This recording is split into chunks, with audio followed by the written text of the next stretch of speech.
ಮಳೆ ಬಂದರೆ ಮತ್ತೊಂದು ತಾಸು ಹೆಚ್ಚು ಸಮಯ ಕೊಟ್ಟ ಬಿಸಿಸಿಐ.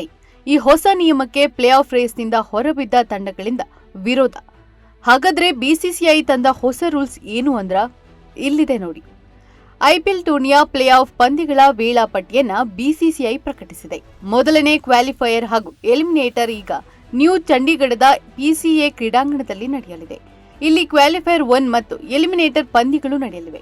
ನಂತರ ವಿಶ್ವದ ಅತ್ಯಂತ ದೊಡ್ಡ ಕ್ರೀಡಾಂಗಣ ಅಹಮದಾಬಾದ್ನ ನರೇಂದ್ರ ಮೋದಿ ಕ್ರೀಡಾಂಗಣದಲ್ಲಿ 2ನೇ ಕ್ವಾಲಿಫೈಯರ್ ಮತ್ತು ಫೈನಲ್ ಪಂದ್ಯ ನಡೆಯಲಿದೆ.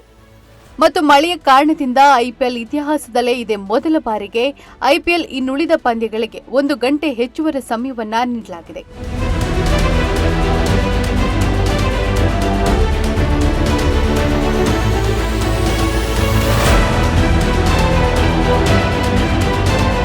ಹವಾಮಾನ ಮತ್ತು ಇತರ ವಿಷಯಗಳನ್ನು ಗಮನದಲ್ಲಿಟ್ಟುಕೊಂಡು ಐಪಿಎಲ್ ಆಡಳಿತ ಮಂಡಳಿಯು ನೂತನ ವೇಳಾಪಟ್ಟಿಯನ್ನ ಪ್ರಕಟಿಸಿದೆ.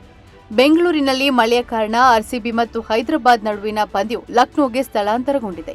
ಇದರಿಂದಾಗಿ ಮುಂದಿನ ಪಂದ್ಯಗಳು ಇನ್ನಷ್ಟು ರೋಮಾಂಚನಕಾರಿಯಾಗಿರುತ್ತವೆ. ಹವಾಮಾನವನ್ನ ಗಮನದಲ್ಲಿಟ್ಟುಕೊಂಡು ಪ್ಲೇ ಆಫ್ ಹೊಸ ಸ್ಥಳಗಳನ್ನು ಆಯ್ಕೆ ಮಾಡಿದೆ ಬಿಸಿಸಿಐ.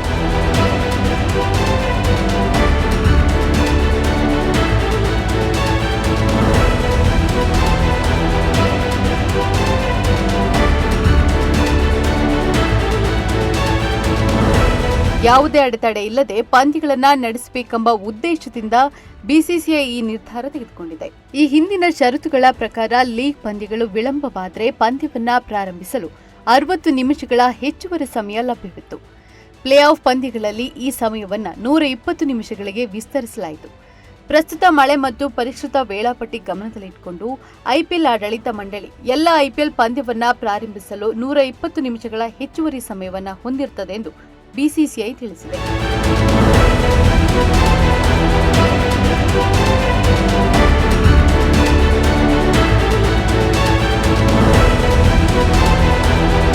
ಆದರೆ ಈ ನಿರ್ಧಾರ ಮತ್ತು ಹೊಸ ನಿಯಮಕ್ಕೆ ಐಪಿಎಲ್ನ ಅನೇಕ ತಂಡಗಳಿಂದ ವಿರೋಧ ವ್ಯಕ್ತವಾಗುತ್ತಿದೆ. ಕಳೆದ ಕೆಲ ಪಂದ್ಯಗಳು ಮಳೆಯಿಂದ ರದ್ದಾಗಿರುವುದು ಇದೆ ಮತ್ತು ಪಂದ್ಯ ರದ್ದುಗೊಂಡಿದ್ದರಿಂದ ಕೆಲ ತಂಡಗಳಿಗೆ ಪ್ಲೇ ಆಫ್ಗೆ ತಲುಪುವ ಆಸೆಯೂ ಕೂಡ ಭಗ್ನಗೊಂಡಿದೆ.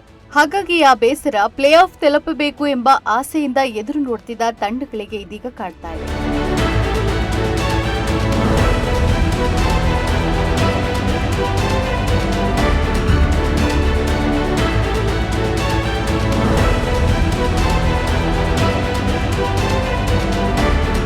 ಈ ಹೊಸ ನಿಯಮದ ಬಗ್ಗೆ ಅಪಸ್ವರ ಎತ್ತುತ್ತಿವೆ.